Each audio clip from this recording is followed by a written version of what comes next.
څوک چې پردو ښځو ته ګوري هغه به لس قسمه نقصانات شتی او څوک چې پردو ښځو ته نه ګوري هغه به لس قسمه پیدې حاصلوي. لس نه بلکې بلا شی پیدې به حاصلوي. خو څوک چې پردو ښځو ته ګوري په لاره کې په کوڅو کې اخوا دېخوا پردو ښځو ته پرې سترګې په دې ګوټ کې ګوري که نه لس قسمه نقصانات به جوتی. لس قسمه صحیح ده.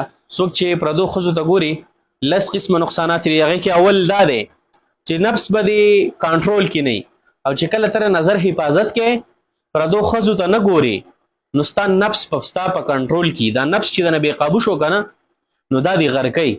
دا دې د دین او د دنیا نه وباسي. ښه چې کله دې نفس کنټرول کې نو ته به په سور کې دنیا به دې ښایسته او آخرت به دې ښایسته. نمبر 2 چې څوک پردو ښځو ته ګوري که نه نو دی به خپی او چې څوک پردو ښځو ته نه ګوري که نه نو دی به همیشه خوشحالی ځکه چې د پردو ښځو ته کتل دا ګناه ده او د ګناه سره زړه ته نقصان رسیږي، زړه خپی. تاسو به ډېر مال حالي، تاسو به ډېر څه خو زړه به دې خپی. نو پردۍ ښځې ته چې ګورې که نه نو د خپل زړه ته هم ګوره. دا زړه به دې داسې خوشحالي وینني چې کومه خوشحالي ته په ژوند کې غواړي. زړه به دې خپی همیشه. ته به دا نقصان شوتی چې زړه به دې خپی. او نمبر 3 چې ته پردو ښځو ته نه ګورې که نه طاقتور به یې. تا کې به طاقت وي، تا کې به همت وي. او چې کله پردو ښځو ته ګورې نو تا کې به نه همت وي نه به د پکې طاقت وي. بې همته سړی به یې ته. نو دا دریم نقصان او دریمه پیدا. نمبر 4 خواهشات به دې کمي. چې پردو ښځو ته نه ګورې که نه خواهشات به دې کمي او چې پردو ښځو ته ګورې خواهشات به دې ډېري.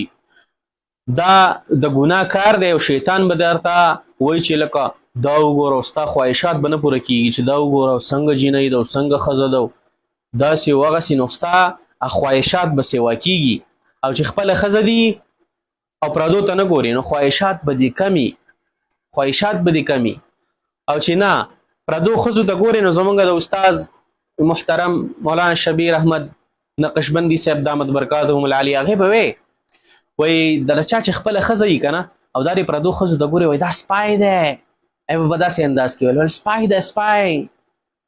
دا نورو خلکو ته ګوري. نو زه درته وایم چې خواهشات به دې نه دی دا به دې په کنټرول کې. صحیح ده. خواهشات به ستا بېقابو نه وي. نمبر 5 هر وخت به صحتمند دی. صحت ته به دې نقصان نه رسیږي. 5 نمبر پیدا دا ده چې ته به صحتمند دی او که ته پردو ښځو ته ګورې نو صحتمند به نه یې. تا کې به بیماریانې لګېږي. صحیح ده. ته به د بیمارو شکار کېږي.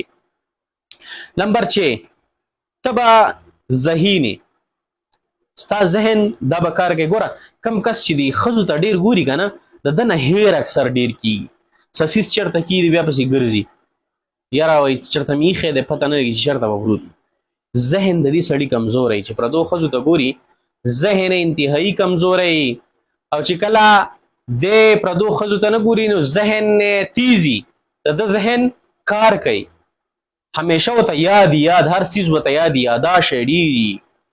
او چې پردو ښځو ته ګوري د دې دا ماده به ترې سلبي چې یاره د ده یاداشت به نه ذهن به کار نه کوي. نمبر 7 د دې سړي په خبرو کې به اثر به یې د دې خبرې چې کوي دا چې په یو محفل کې لګیا نو خلک به ورته غوږ دي. یاره دا سړی څه وایي، دا سړی کومه خبره کوي، د دې په خبره کې اثر دی. نو ستا په خبره کې به اثر وي. خو چې کله ته پردو ښځو ته ګورې زمونږ د استاد د خبرې سپای کېږي پردو ښځو ته ګورې نو په خبرو کې به دې اثر نه وي. ستا خبرې به سره دا به اثر نه کوي.